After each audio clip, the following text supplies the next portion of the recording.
Hey YouTubers, Electric Adventures here with my channel update for December 2013. Well, it is, part of the way through January now by the time I'm getting to do this, because I, in general terms, go on holidays from Christmas and over the New Year's period, because we were lucky enough to have a holiday home. Last year we were trapped there with fires and things like that. This time we just, stayed there and had a bit of a relax.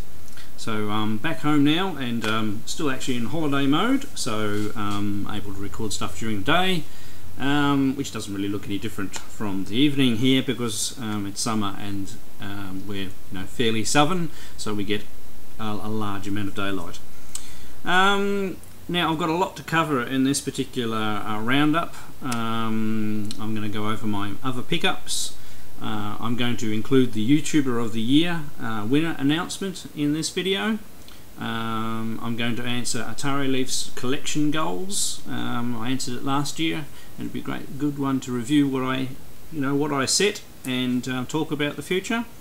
And just a quick little update on my homebrew games as well. So for those that are interested in those. Alright, so with the other pickups, the very first thing I need to do is in my Christmas pickup video.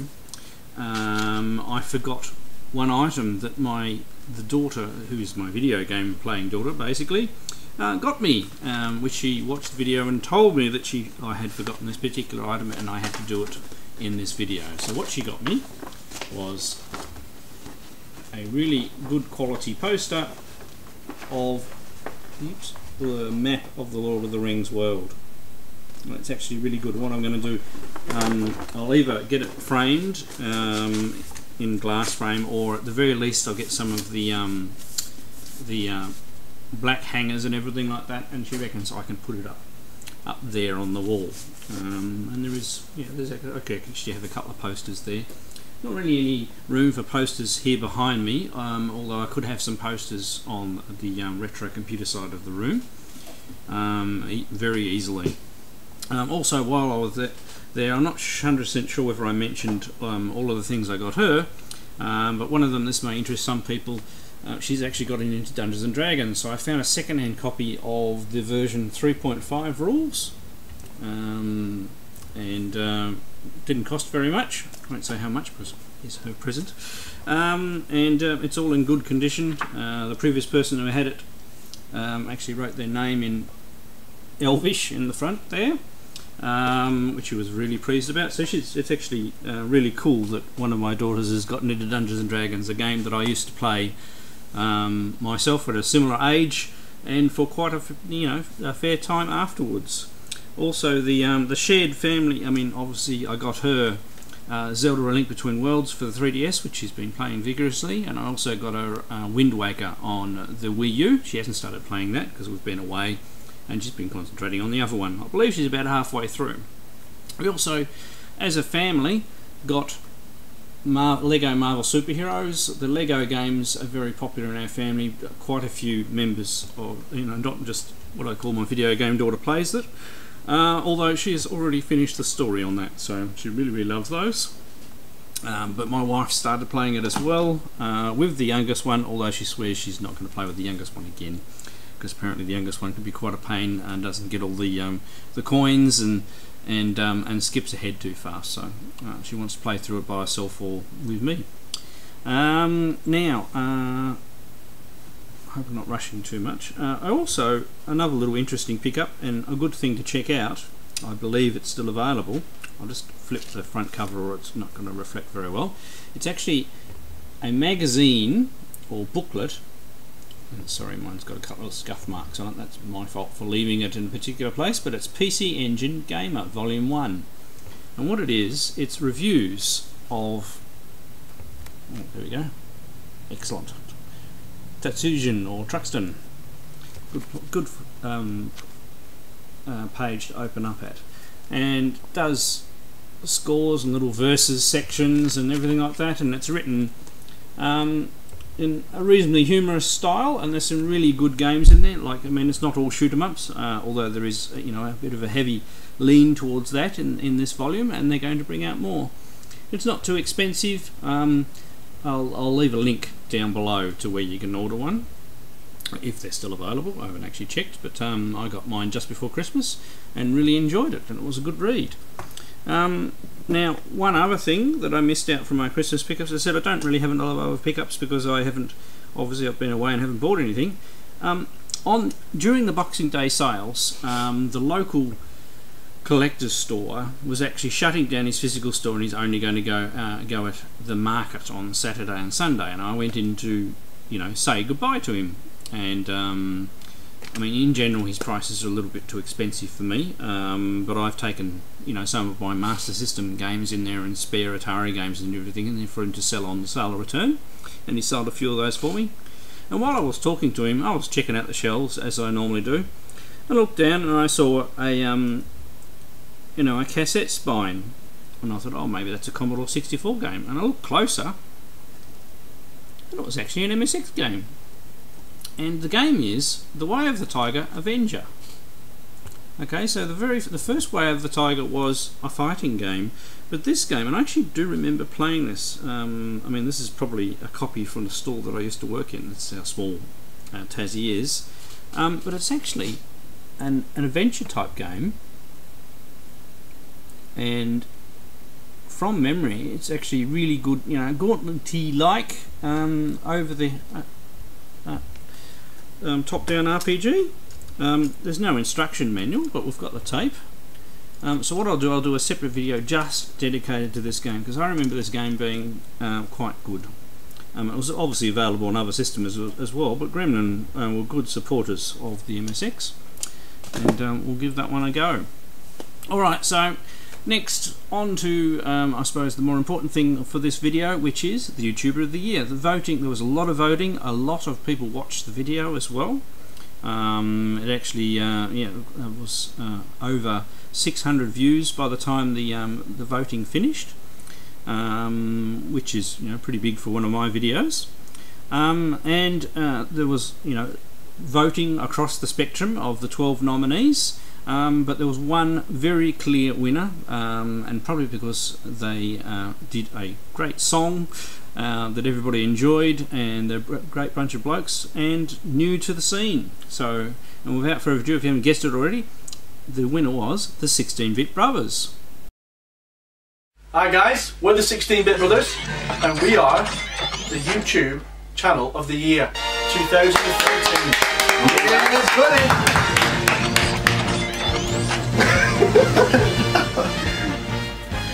Anyway, enough Get in. Thank you. Thank you very much for everyone that voted for us. It was all about the song, really, weren't it? Hey everyone, we're the 16-Bit Brothers. Nostalgia nights, masturbate on the others. All that we want is to win the YouTuber of the Year. Yeah, and I think the vote might have something to do with it as well. Yeah. Might have just had something to do with it. Big thank you to everyone else that was nominated for YouTuber of the Year. Yeah. There's some great channels in there, and we were honoured just to be in that list of people in the first place. Yeah. Thanks for 64-Bit Matthew for nominating us first, and Retro Liberty won it that month, and then they were kind enough to nominate us as well, and then we won it the month after them.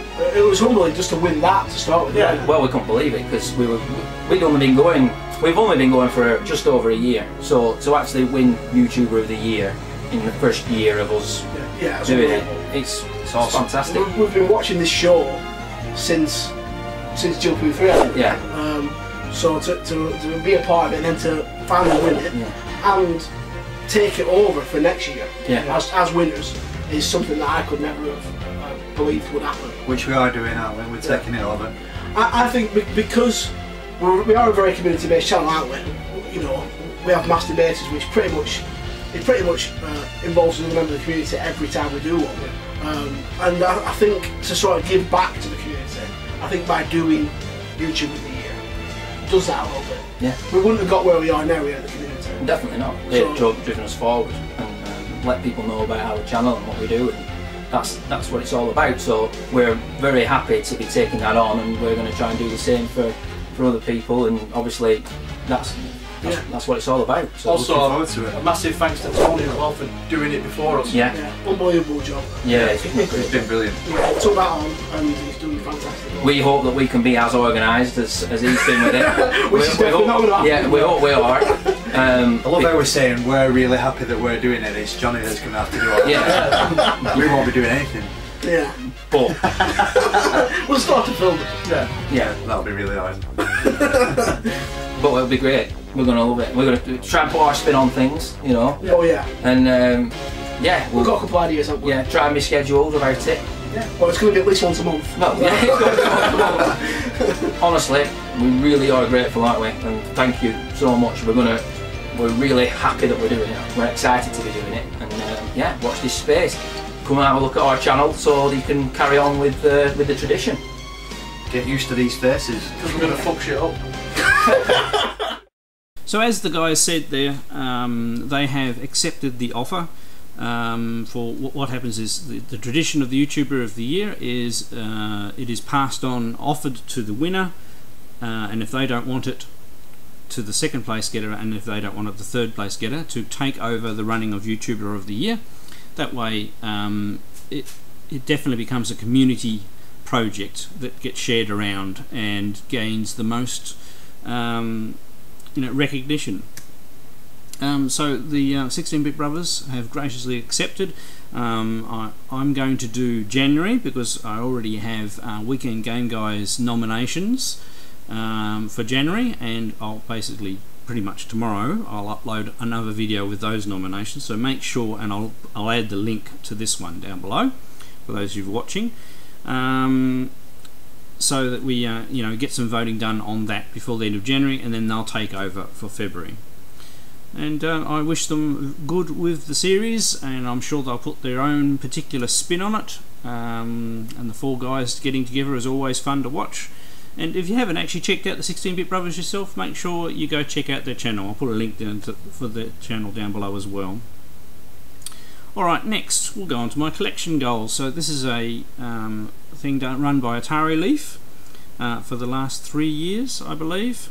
I think I've done 2 of them. I can find my response for last year, but I can't find my response for the previous year, which I actually said in last year's that I couldn't find a response. I possibly embedded it in another video, but I have done quite a few videos, so it's a little hard to find. So last year I wanted to see how far I could get with my Master System collection, and a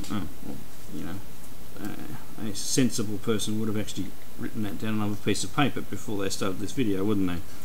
So while I continue to talk and sound distracted while I bring up my collection total, I also wanted to progress my shoot-em-ups on both the PC Engine and Mega Drive, and I most certainly did. I mean, especially later in the year I managed to get a bulk lot of PC Engine games, and the majority, 80% of which were shoot-em-ups, and I knocked a large number of items off the list. Now this is the thing I haven't done. The only collection that I've actually been neat on is the Sega Master System. I know exactly how many I need for that one on my nice little app here. It says I'm at 82.4. Oh, I've changed the blinking thing again.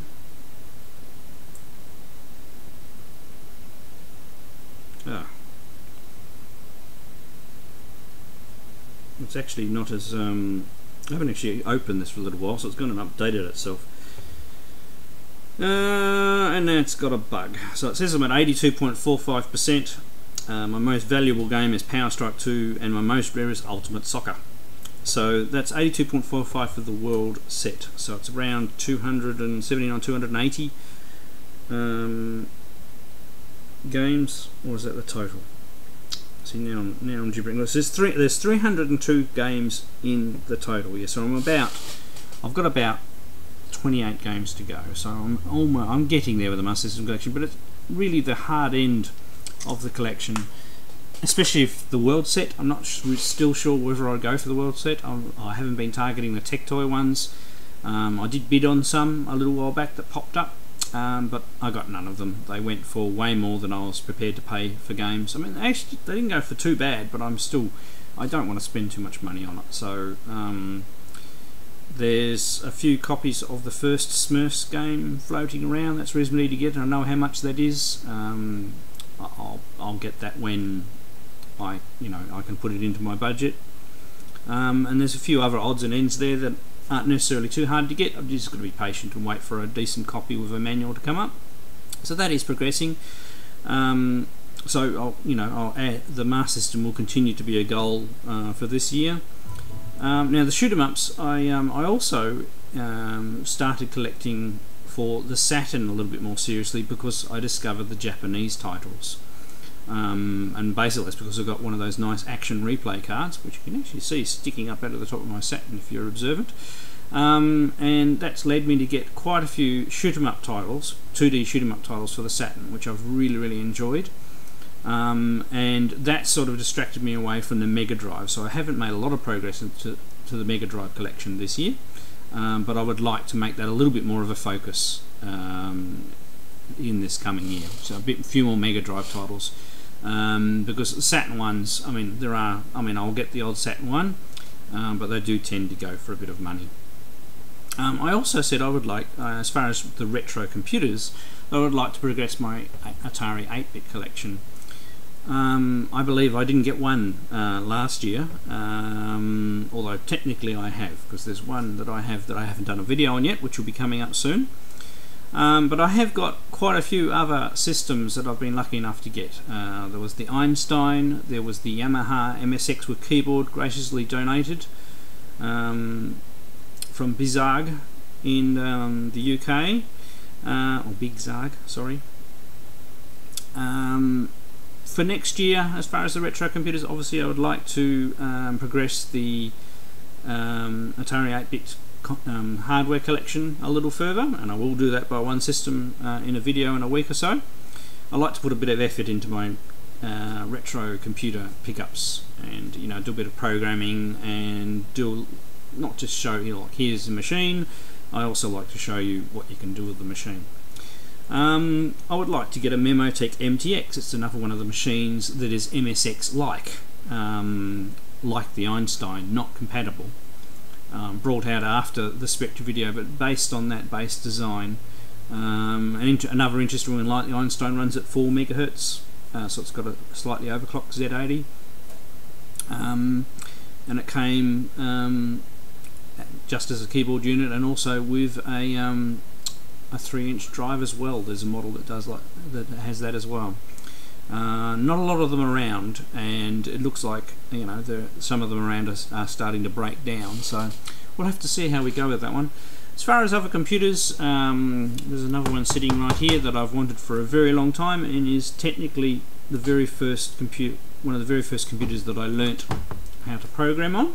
I'm doing a big video on that one, and I'm pretty happy with the retro computer collection. So a couple more Atari 8-bits, and it'll be looking very nice. As far as collecting for any other systems and consoles, I might pick up some more Neo Geo CD games if I find them, although I have mainly concentrated on the shoot 'em ups for that system and enjoyed those. I would like to set another goal for myself. I have a Neo Geo 1-slot board, arcade board, and I'd like to get that up and running, and I'm probably going to, main thing here has been money, and also the guy that has the second-hand arcade cabinet never gets back to me, so I'll either give up and build a cabinet from scratch, or I'll just go and hassle him some more. And that includes getting hold of that tabletop Tutankhamun if I can off him. But that also depends on money and things like that. All right, so I hope I haven't rambled on too long for that part. But it's always a nice one to set your general goals for the coming year. So you've got even if it's a bit of a fuzzy target there. And so just a little bit quick homebrew update. I haven't done a lot of work on these. I got extremely stressed out with my work coming up to Christmas, and with all the running around with the kids, I just, basically night time flopped on the couch and went to sleep. So I've fallen a bit out of step of my retro, development for the Coleco, but my 2 games I'm converting across to the ColecoVision are progressing really well.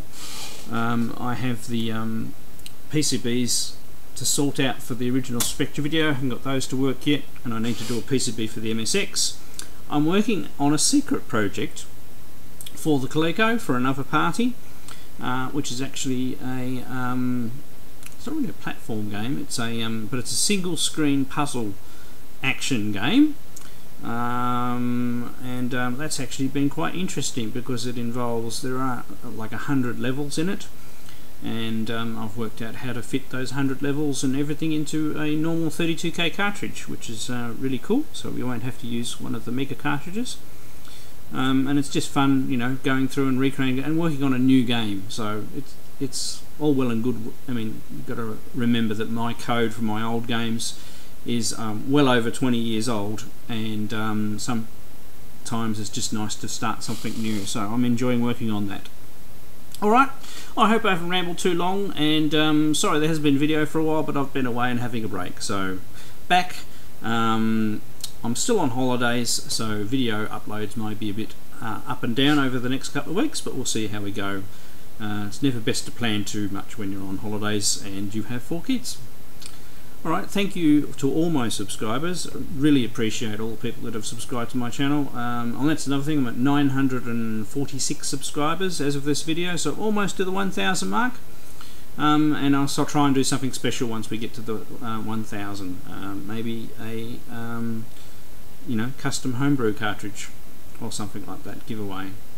So thank you all for watching. Thanks to all my subscribers, and I'll catch you all later.